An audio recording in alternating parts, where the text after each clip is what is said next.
Précarité, peur et agressivité. Ce que l'insécurité prolongée fait à nos corps, à notre horizon et à notre capacité de rester en paix. Le dossier qu'on te demande pour hier, le contrat dont tu ne sais pas s'il sera renouvelé, la trésorerie qu'il faut surveiller de près, le loyer ou l'échéance du prêt qui arrive, une facture imprévue qu'on a à régler en priorité, le courrier administratif que tu poses sur la table en te disant « je l'ouvrirai demain », le dimanche soir qui a déjà un goût amer du lundi matin. Et ce lundi matin où, avant même d'arriver au bureau, tu te dis déjà « vivement vendredi ». On ne court pas toujours parce qu'on aime la vitesse. Parfois, on court parce qu'on a appris que s'arrêter pouvait coûter cher. On se dépêche, on traite, on répond, on ajuste, on relance, on anticipe, on tient. On tient jusqu'au week-end, jusqu'aux vacances, jusqu'à la prochaine grande fête, jusqu'au verre du vendredi soir. On tient grâce au sucre, au café, au soulagement que nous donne cet achat impulsif, à la série dont on enchaîne les épisodes parce qu'on n'a même plus l'énergie de choisir consciemment comment se reposer sans être dans un état second. Et puis on recommence. Alors une question se pose. Que devient un être humain lorsqu'il doit passer l'essentiel de son énergie à maintenir sa vie, son travail, ses obligations et son équilibre à flot sans jamais avoir réellement le temps de souffler? La précarité. Et si on osait en parler autrement? Bienvenue dans Le Bonheur à la vie et à la mort, le podcast où on se choisit en optimisant ses ressources sans se renier ni s'ignorer. Je suis Victoria Bonheur, accompagnatrice en élévation personnelle, tisseuse d'élan fluide et de clarté. Ce podcast est un espace de réflexion sans injonction pour celles et ceux qui veulent vivre autrement, avec plus de justesse, plus de paix, plus de présence. Dans cet épisode, on poursuit notre série consacrée au thème « Sortir du paradigme de la violence ». Si tu nous rejoins pour la première fois, sache que dans le premier épisode de cette série, nous avons mis en lumière le caractère ordinaire de certaines formes de violence. Dans le deuxième, nous avons exploré les mots qui nous apprennent à vivre en guerre. Dans le troisième, nous avons interrogé cette croyance selon laquelle la souffrance donnerait de la valeur à l'expérience et pourrait devenir une dette à transmettre aux autres. Dans le quatrième, nous avons parlé de ce que la violence transmet de génération en génération. Et dans le cinquième, nous avons vu comment le besoin de se protéger peut nous pousser à attaquer avant même d'être attaqués, jusqu'à faire de nos relations des espaces de surenchère défensive. Aujourd'hui, j'aimerais qu'on élargisse encore la focale, parce qu'il serait incomplet de parler de violence, d'agressivité, d'hypervigilance ou de réaction excessive uniquement comme s'il s'agissait de difficultés individuelles à mieux gérer ses émotions. Cet épisode sera sans doute un peu plus long que d'habitude, car il nécessite qu'on l'aborde sous un certain nombre d'angles pour avoir une vision plus éclairée des diverses répercussions que cette précarité a sur notre fonctionnement et sur notre vie. Malgré tout, cette analyse n'est pas exhaustive et pourrait être encore plus approfondie, mais je pense que c'est déjà un bon début.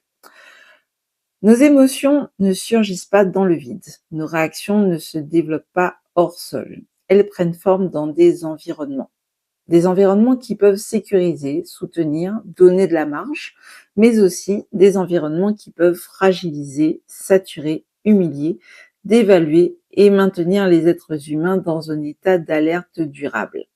Et c'est ici que j'aimerais parler de précarité, pas seulement au sens de ne pas avoir assez d'argent, même si cette dimension est évidemment incontournable, mais dans un sens plus large.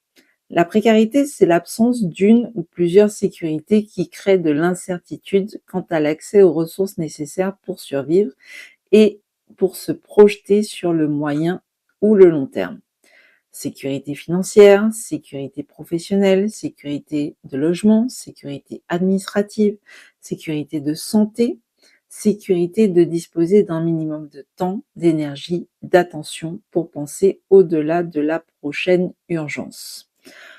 Et quand ces sécurités vacillent, ce n'est pas seulement notre confort qui est atteint, c'est notre manière de respirer, de décider, de nous projeter, de rencontrer les autres, de nous rencontrer nous-mêmes.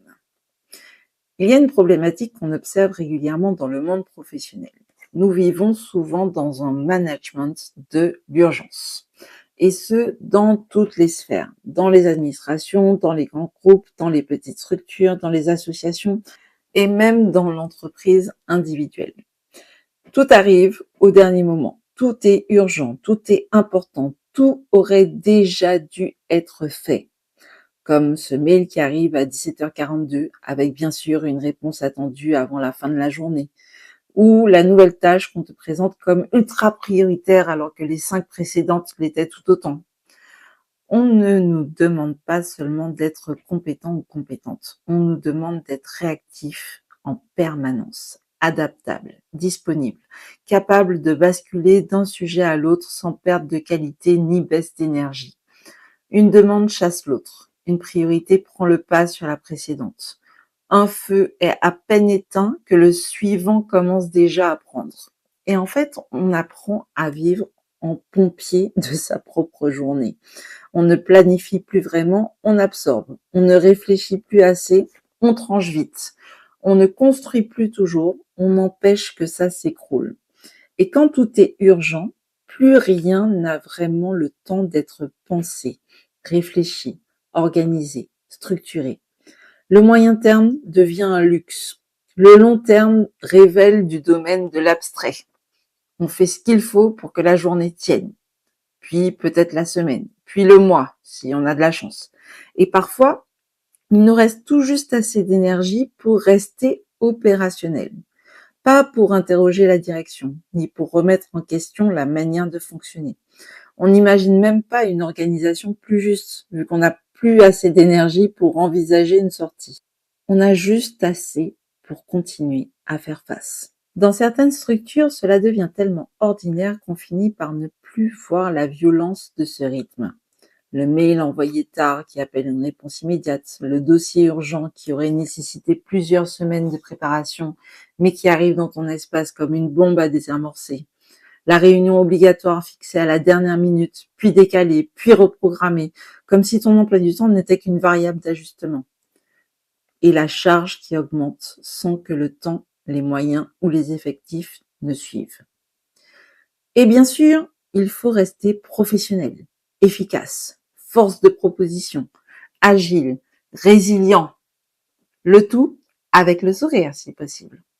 On nous demande d'avoir l'élasticité d'un chewing-gum mâchouillé sans jamais reconnaître qu'à force de tirer, il finit par perdre sa forme ou carrément céder sous la pression.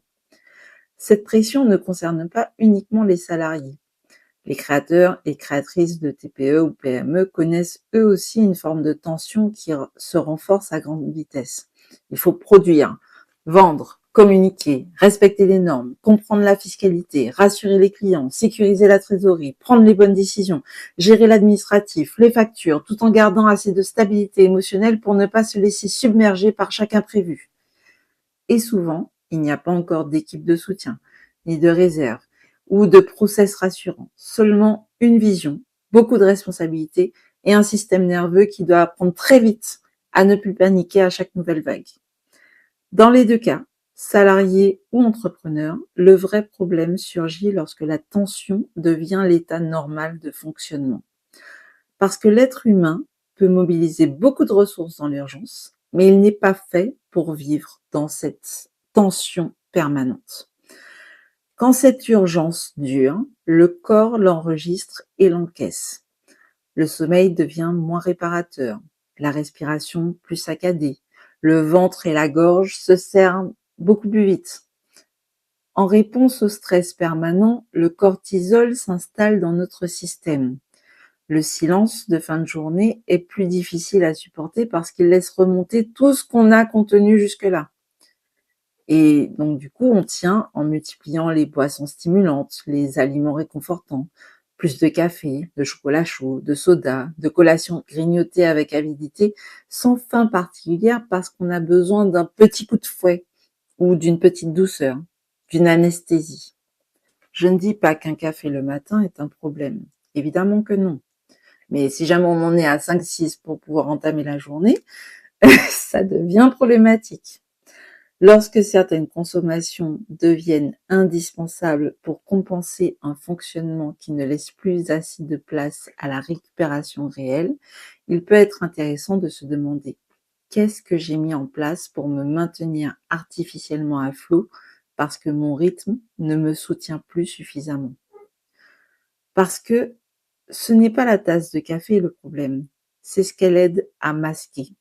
Et puis, il y a ces moments où on décompresse, ou plutôt, on décompense. Parce que sans ces soupapes, on ne tiendrait pas la distance. Le jeudi soir pour les étudiants, le vendredi soir pour les salariés, la fête du week-end, les vacances attendues comme une libération, des vacances parfois aussi courtes qu'onéreuses, que l'on paiera sur plusieurs mois après parce qu'on a besoin de s'extraire quelque part, de prouver qu'on vit encore autrement qu'en mode obligation. On se dit: j'en ai besoin. Et c'est sans doute vrai, on en a besoin. Mais ce que l'on appelle parfois profiter ressemble aussi à certains moments à une décharge de tension accumulée. Boire pour se couper de ses émotions, acheter pour se consoler, manger sucré pour se récompenser, se réconforter, scroller pendant des heures parce qu'il ne reste plus assez d'énergie disponible pour choisir un repos qui restaure vraiment. Il n'est pas question ici de moraliser les plaisirs, ils sont nécessaires. Je ne crois pas à une vie austère et disciplinée au point de devenir triste et sans saveur. Je prône plutôt la connexion à la joie, le plaisir, les moments de fête, et qu'il est important de créer des espaces-temps pour toutes ces choses qui nous font du bien. Même quand au niveau du budget, c'est lourd, des fois, oui, ça en vaut le coup. Mais je crois aussi qu'il y a une différence entre se faire plaisir parce qu'on est vivant ou vivante et chercher en urgence de quoi supporter une vie qui a perdu son équilibre par manque d'accès régulier au plaisir et à la joie. Quand la joie devient une récompense exceptionnelle, quand le repos devient une parenthèse qu'il faudrait mériter, on vit uniquement dans l'espoir du prochain week-end ou des prochaines vacances, alors ce n'est plus seulement notre agenda qui est déséquilibré, c'est notre rapport à l'existence. Le dimanche soir, on est déjà tendu à l'idée que la semaine recommence. Le lundi matin, on est crevé et on pense vivement le vendredi. Et entre les deux, il faut travailler, répondre, gérer le foyer, prendre soin des enfants, faire les courses, remplir les papiers, soutenir les proches, essayer d'être un ou une partenaire convenable, essayer quelque part de ne pas se perdre complètement. Beaucoup de personnes passent d'obligation en corvée en niant leurs propres besoins, parce qu'il y a toujours plus urgent pour rester productif, présentable, à jour, efficace. Elles oublient peu à peu que le repos et la joie ne sont pas des récompenses, ce sont des nécessités pour tenir sur la durée. Pas des cadeaux qu'on s'offre seulement après avoir tout terminé, parce que de toute façon, tout n'est jamais terminé. On n'a jamais nettoyé une maison une bonne fois pour toutes. La poussière revient, le linge revient, les mails reviennent, les factures reviennent, les demandes reviennent, les échéances se représentent. Bref, si on attend que tout soit fini pour respirer, on finit par faire de l'apnée un mode de vie. Je pense notamment à toutes ces personnes consciencieuses, avec un fort sens du devoir, qui s'épuisent jusqu'au burn-out ou à la dépression. Pas parce qu'elles ne veulent plus rien faire, pas parce qu'elles manquent d'ambition ou parce qu'elles sont fragiles au sens où on l'entend parfois de manière méprisante, mais parce qu'elles portent beaucoup, répondent beaucoup, compensent beaucoup. Ce sont des personnes qui prennent beaucoup trop sur elles, alors qu'en face, les ressources diminuent pendant que les attentes augmentent et les demandes pullulent. Elles s'adaptent, elles anticipent, elles rattrapent les erreurs des autres, elles font juste pour cette fois-ci, puis encore une fois, puis encore une autre fois, et puis cela devient leur normalité. Et quand elles s'effondrent, on dit parfois: «Ah ouais, mais on s'y attendait pas, j'irais tellement bien», alors qu'en fait, elles étaient peut-être devenues expertes dans l'art de continuer à fonctionner en étant déjà à bout. Même une voiture qui roule sans cesse sur la réserve finit par s'arrêter faute de carburant. Et les effets ne s'arrêtent pas à la sphère professionnelle. Quand les adultes vivent sous pression, les enfants ne reçoivent pas seulement moins de temps et d'attention, ils reçoivent davantage d'injonctions du type dépêche-toi, pas maintenant, sois sage, fais un effort, fais pas chier, tu pourrais faire attention quand même, sois meilleur. Alors attention, je ne dis pas que toute phrase d'impatience fait de nous des parents, des oncles, des tantes, des adultes maltraitants. Ce serait absurde. Je dis qu'un environnement où les adultes n'ont plus assez d'espace intérieur pour accueillir l'imprévu de l'enfance produit mécaniquement plus de tension. Par exemple, l'enfant a besoin de temps pour chercher ses chaussures. L'adulte est déjà en retard. L'enfant pose une question au mauvais moment, non pas parce que sa question est mauvaise, mais parce que l'adulte n'a plus forcément la patience ni la disponibilité pour répondre avec douceur. L'adulte a 3 choses en tête, l'enfant renverse un verre d'eau, l'adulte ne voit plus seulement le verre qui est renversé, mais il voit toute la chaîne logistique à gérer en plus, alors qu'il ou elle n'en peut déjà plus. Et peu à peu, dans certaines familles, ce n'est pas tant l'amour qui manque, c'est surtout la disponibilité. Mais pour un enfant, cela peut devenir un climat de fonctionnement, un climat où il apprend à ne pas déranger, à faire vite, à apprendre sur soi, à deviner les attentes, à être performant ou performante avant même de comprendre qui il est, à sentir qu'il y a toujours quelque chose de plus urgent que ce que l'on éprouve ou que ce que l'on ressent.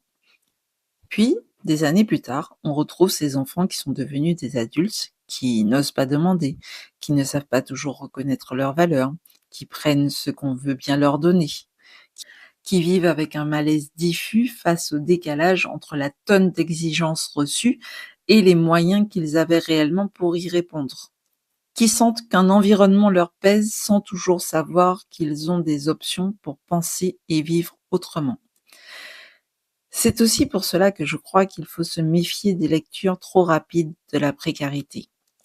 La précarité ne se contente pas de donner la sensation de manquer.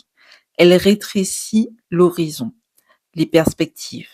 Quand il faut penser au paiement du mois prochain, au renouvellement du contrat, au dossier qui bloque, aux clients qui tardent à régler, au frigo à remplir, au rendez-vous qu'on ne peut pas rater, il devient plus difficile d'imaginer une stratégie sur 3 ans, de se former avec constance, de reconsidérer ses croyances, de sortir de ses automatismes.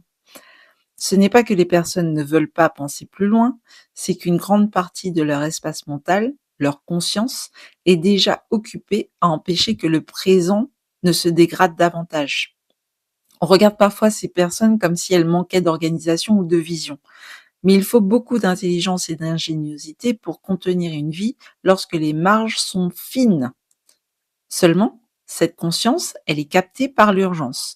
Elle sert à colmater et pas à créer. Et c'est un des effets les plus violents de la précarité, parce qu'elle peut priver les personnes non seulement de ressources, mais aussi du calme intérieur nécessaire pour concevoir d'autres voies possibles. Je vais maintenant soulever la question de l'argent, parce que dans notre société, il est difficile de parler de précarité sans aborder ce sujet. Et personnellement, c'est cet aspect financier qui a représenté le bout des passants de la bobine qui m'a amené à remonter tout le fil des idées que je te partage dans cette série. Quand on commence à s'intéresser sérieusement à la manière de construire plus de sécurité financière, on réalise assez vite que cela ne demande pas seulement de mieux gérer son budget, entre guillemets. Cela oblige aussi à rencontrer sa peur de manquer, de se tromper, identifier ses vrais besoins, reconnaître sa difficulté à différer certaines compensations immédiates. On revoit aussi son rapport au risque et sa honte de vouloir plus, parce que les croyances transmises sont peut-être que être riche, avoir de l'argent, ambitionner davantage n'est pas toujours bien vu. Donc on doit aussi revoir ses croyances sur ce que c'est que la richesse, sur ce que c'est que d'avoir de l'argent et sur ce que c'est que d'avoir de l'ambition. Des livres comme Père riche, Père pauvre, L'homme le plus riche de Babylone ou Le guide pour investir, qui sensibilisent à l'intelligence financière, aussi ont un effet intéressant. Ou en tout cas, c'est ce que moi j'ai remarqué en les lisant. Parce que personnellement, ils m'ont obligée en fait à regarder ma manière de penser les ressources, le temps, le confort, la peur, la décision, autrement. Ils m'ont invité à remettre en question certains automatismes et à observer les mots que j'employais pour décrire ma réalité. Et bien sûr, ils abordent la thématique des choix que l'on croit impossibles avant même de les avoir étudiés. Et cela demande de développer une certaine intelligence émotionnelle. Parce qu'apprendre à sécuriser davantage son avenir, c'est aussi apprendre à ne pas laisser chaque peur, chaque émotion décider à notre place. C'est apprendre à accueillir l'inquiétude sans qu'elle ne réduise toute notre vie à l'immédiat. Ça nous apprend aussi à distinguer ce qui est réellement urgent de ce qui est important et de ce qui est stratégique. Et cela permet de reconstruire peu à peu une capacité de projection. Parler de son rapport à l'argent ne sert pas à nier la violence de certaines inégalités existantes, ni à faire croire que tout relèverait d'un simple état d'esprit. Certaines personnes sont prises avec des conditions de vie objectivement difficiles. Certaines rémunérations ne permettent pas de vivre dignement. Et oui, il existe des politiques publiques qui rendent certains parcours plus compliqués qu'ils ne devraient l'être. Mais il existe aussi des récits collectifs qui peuvent renforcer notre difficulté à nous autoriser plus de sécurité. Quand l'argent est associé uniquement à l'égoïsme, à l'abus de pouvoir, aux super riches qui semblent agir au-dessus des lois, et si la richesse est présentée presque exclusivement comme une compromission morale, alors une part de nous peut désirer plus d'aisance tout en se méfiant intérieurement de ce qu'il faudrait devenir pour y accéder. Certaines personnes finissent par se dire « je ne veux pas beaucoup d'argent » parce qu'au fond, elles veulent peut-être ne pas devenir quelqu'un de méprisable, ne pas trahir une certaine image de leur intégrité, ne pas quitter symboliquement le camp des bons, ne pas être associé à des figures de domination qu'elles rejettent. Mais vouloir plus de ressources ne signifie pas automatiquement vouloir moins pour les autres. Vouloir plus de stabilité ne signifie pas non plus adhérer à la prédation. Et vouloir plus grand ne signifie pas devenir injuste. La croissance n'est pas toujours une menace. Elle peut aussi être un mouvement naturel du vivant lorsqu'elle s'accompagne de conscience, d'éthique et d'une juste considération des autres.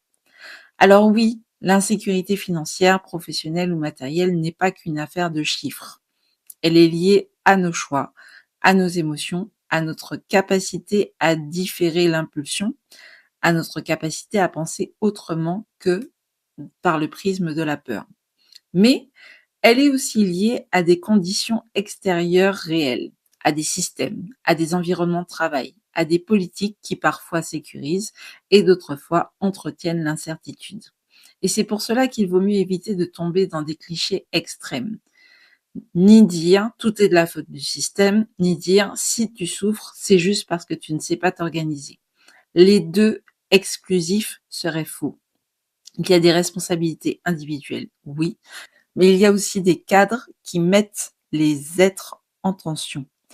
Des rythmes sociaux qui ne laissent plus assez de place au repos, à la joie, à la vision sur le long terme.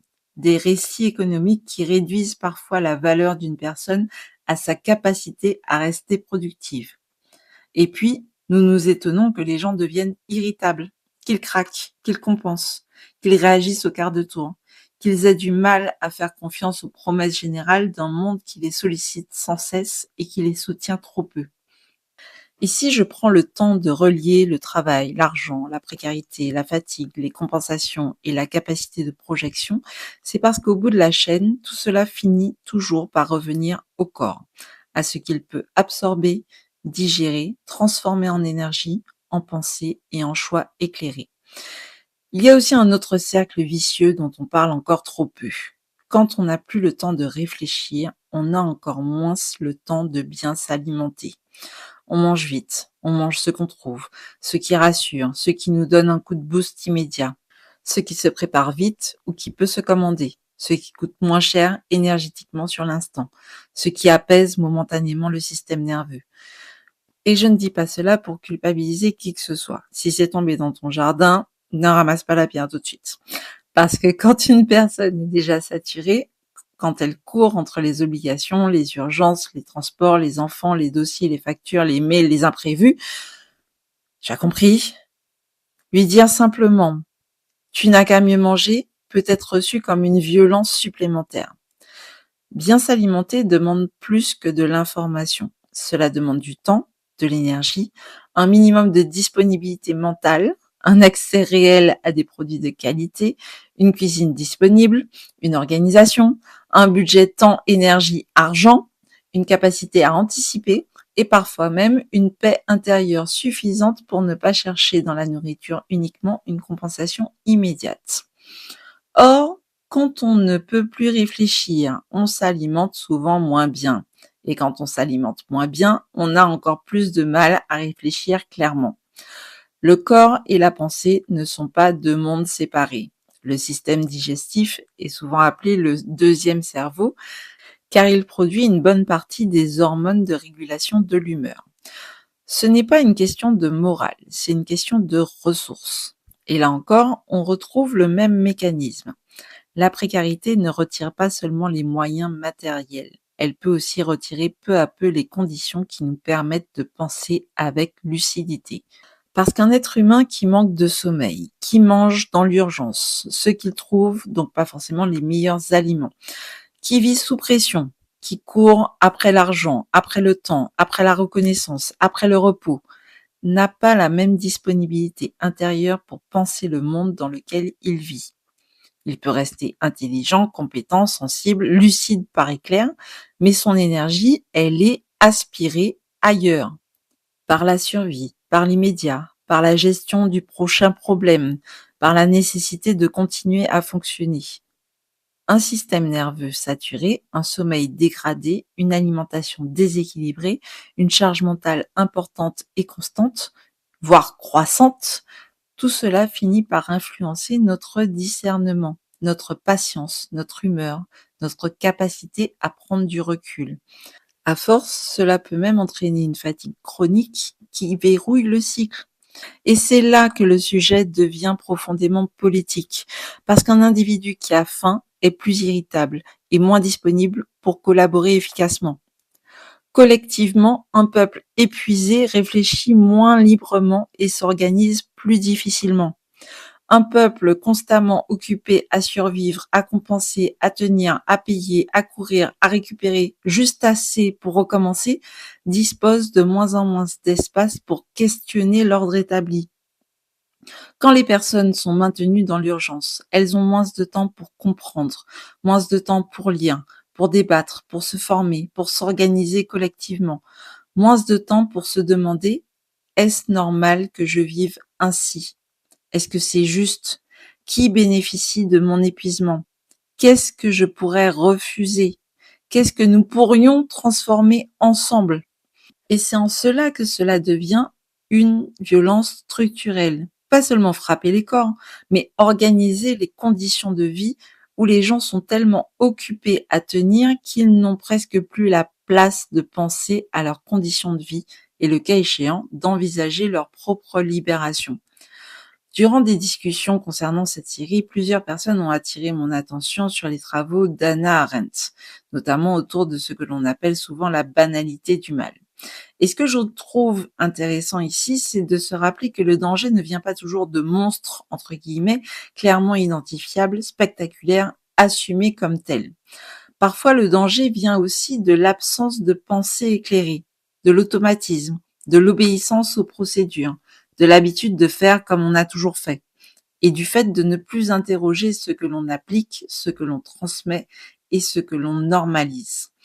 Quand une société ne pense plus ses violences ordinaires, quand elle appelle cela organisation, réalisme, nécessité budgétaire, adaptabilité, efficacité, et qu'elle exige des individus qu'ils s'ajustent sans cesse à des cadres qui les usent, alors le problème n'est pas seulement individuel, il devient collectif. À force de ne plus penser, de ne plus se positionner consciemment, on finit par laisser prospérer des systèmes qui nous abîment. Pas forcément parce que chaque personne y met volontairement de la cruauté, mais parce que chacun fait sa part, applique sa procédure, répond à son urgence, coche sa case, respecte son délai, transmet la pression au suivant, sans toujours se demander ce que tout cela produit dans les corps, dans les familles, dans les liens, dans les consciences. Et cela aussi appartient, selon moi, au paradigme de la violence. Une violence qui n'a pas besoin d'être spectaculaire, une violence qui se contente de se déployer insidieusement, d'organiser la saturation, d'appauvrir l'attention, d'épuiser la pensée longue et structurée, de faire passer la survie quotidienne avant la lucidité collective. Alors oui, l'alimentation, le sommeil, le repos, la joie, le temps de penser, le temps de lire, d'échanger et le temps de ne rien produire ne sont pas des détails. Ce sont des conditions de liberté intérieure. Parce qu'un être humain qui retrouve de l'énergie ne retrouve pas seulement du confort, il retrouve aussi la capacité de questionner, de choisir, de refuser, de comprendre, de créer, de s'organiser et de ne plus confondre ce qu'on lui impose avec ce qui serait naturellement inévitable. Et c'est en lien avec ce que nous disions depuis le premier épisode de cette série. Nous vivons dans une société qui condamne les conséquences extrêmes de la violence tout en encourageant chaque jour des comportements ordinaires qui la rendent de plus en plus probable. Nous condamnons les explosions de colère, mais nous normalisons les rythmes qui épuisent. Nous condamnons l'agressivité dans les services, mais nous tolérons des parcours d'accès aux droits tellement déshumanisés qu'ils mettent déjà les personnes sous tension avant même qu'elles arrivent au guichet. Nous condamnons les parents qui s'emportent, mais nous ignorons parfois la vie sans respiration qu'on exige des familles entières. Nous condamnons les salariés qui ne savent pas prendre du recul, mais nous leur confions des demandes en cascade avec des délais incompatibles, des injonctions contradictoires et l'idée que tout dysfonctionnement devrait être absorbé par leur adaptabilité. Nous condamnons celles et ceux qui compensent, qui dépensent trop, qui mangent trop, qui boivent trop, qui repoussent les décisions importantes. Mais nous regardons peu ce que devient un être humain à qui on ne laisse presque plus aucun espace pour éprouver une joie simple, stable et régulière. Je ne dis pas cela pour déresponsabiliser les individus. Je dis cela parce que si nous voulons vraiment sortir du paradigme de la violence, nous devons arrêter de ne regarder que les points de rupture. Il faut regarder ce qui surchauffe, ce qui crispe, ce qui prive d'air et ce qui apprend à survivre dans l'urgence au lieu d'apprendre à vivre. Alors concrètement, que peut-on faire quand on a déjà la tête sous l'eau ? Je ne vais pas faire comme si une respiration profonde ou sourire règle un découvert, une surcharge chronique ou une situation précaire. Ce serait incongru. Mais parfois, lorsqu'on est pris dans l'urgence, la première étape de reprise de pouvoir consiste à s'autoriser à ne pas réagir immédiatement à tout. Respirer avant de répondre. Ne pas ouvrir le mail de plus à la seconde où il arrive si rien réellement ne l'exige. À se demander, est-ce urgent ou est-ce qu'on m'a transmis de l'urgence ? À s'accorder une bonne minute avant de passer à la tâche suivante. Pas une minute pour perdre du temps, mais une minute pour se reconnecter à notre personne avant de reprendre notre fonction. Je vous encourage aussi à prendre l'habitude, autant que possible, de manger assis ou assise plus souvent, à passer les mains sous l'eau froide quand vous sentez que l'émotion vous envahit et qu'elle vous empêche de réfléchir. Prenez le temps de marcher 2 minutes dehors, de regarder autour de vous, de respirer, oui, de vous entraîner à accueillir le silence sans chercher immédiatement à le remplir par une nouvelle stimulation. Vous pouvez aussi vous demander de quoi ai-je réellement besoin pour tenir aujourd'hui sans m'abandonner complètement à l'urgence. Ces gestes ne changent pas seuls toutes les structures qui régissent notre monde. Non, mais tout comme l'érosion provoquée par l'eau peut façonner la pierre, ils peuvent empêcher que ces structures prennent toute la place en nous. Sortir de la tête de l'eau commence parfois par reconnaître ces affirmations. Je ne suis pas paresseuse parce que je suis fatiguée. Je ne suis pas faible parce que j'ai besoin de ralentir. Je ne suis pas irresponsable parce que je prends un temps pour réfléchir avant de répondre. Je ne suis pas en train de perdre ma valeur parce que je ne produis pas à chaque minute éveillée. Et cela peut demander beaucoup de courage dans une société qui applaudit encore trop les personnes disponibles en permanence jusqu'à épuisement. Ralentir un instant, ce n'est pas abandonner. C'est parfois empêcher de rester uniquement réactif ou réactive. C'est récupérer assez de présence pour mieux utiliser son discernement. Ce que je peux faire maintenant, ce que je peux remettre à plus tard, ce qui m'appartient, ce qui ne devrait pas m'être déversé dessus, ce que j'accepte, ce que je dois commencer à remettre en question. Bref, distinguer ce qui relève d'une vraie priorité de ce qui relève d'une culture de la précipitation. Il peut aussi être utile de redonner un statut légitime au repos et à la joie, pas comme des lots de consolation après l'épuisement, mais comme des besoins d'entretien du vivant. Après tout, nous comprenons aisément que notre téléphone ait besoin d'être branché quand il affiche 5% de batterie ou qu'il s'éteigne à 1%. Inscrire du repos avant d'être à bout. Prévoir une activité qui fait du bien sans attendre d'avoir mérité de se sentir vivant ou vivante. Réintroduire des espaces de plaisir simples qui ne soient pas uniquement des compensations après effondrement. Se rappeler qu'un moment de joie n'est pas une trahison de ses obligations, mais une nécessité pour pouvoir justement les assumer. Il ne s'agit pas de nier les contraintes. Il s'agit de ne pas attendre que le corps tire le frein d'urgence pour lui reconnaître le droit d'exister. Et puis, parfois, sortir la tête de l'eau signifie aussi regarder de plus près les zones de précarité que l'on peut commencer à sécuriser. Une relation à soi à apaiser, une compétence à développer, une dette à régulariser, une relation de travail à recadrer, un fonctionnement familial à réorganiser.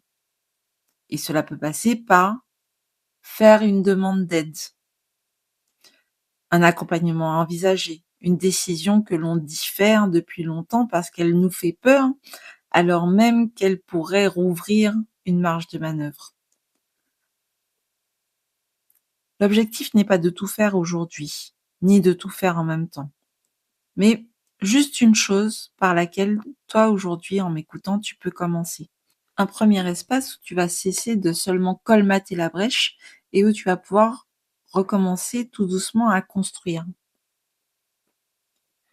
Si cet épisode te parle, si tu reconnais dans ta vie ce fonctionnement sous tension, cette impression de tenir le coup plus que de vivre, je t'invite à t'abonner au podcast pour suivre la suite de cette série. Tu peux aussi me laisser un commentaire pour me dire sur quoi mes mots ont particulièrement attiré ton attention, si c'est un rythme de travail, un mode relationnel, un rapport au repos, par exemple. Et si tu connais quelqu'un qui se juge beaucoup parce qu'il ou elle se sent plus irritable, plus fatigué, plus dispersé, tu peux lui partager aussi cet épisode pour lui rappeler qu'un être humain sous pression prolongée n'a pas exactement les mêmes ressources disponibles qu'un être humain qui se sent suffisamment en sécurité. La précarité ne crée pas mécaniquement la violence, mais elle peut réduire les marges qui permettent de la contenir. Elle peut rendre le refus plus blessant, le délai plus insupportable, la remarque plus difficile à accueillir, l'injustice plus révoltante, l'avenir plus incertain, le repos plus culpabilisant et la joie beaucoup plus rare. Et à force de vivre ainsi, le monde peut devenir moins fiable, les institutions moins crédibles, les promesses moins audibles, les autres plus difficiles à accueillir, à soutenir, à supporter. Et il arrive que notre capacité à faire les bons choix devienne plus difficile à percevoir. Alors oui, nous pouvons apprendre à respirer avant de répondre, à ralentir de temps en temps, même légèrement, à distinguer l'urgence réelle de l'urgence transmise et à ne pas traiter systématiquement notre fatigue comme un défaut moral. Parce que remettre du repos, de la joie dans la catégorie des nécessités, peut nous aider à reconstruire pas à pas de la sécurité dans nos espaces intérieurs et extérieurs. Nous pouvons aussi nous poser une question plus large.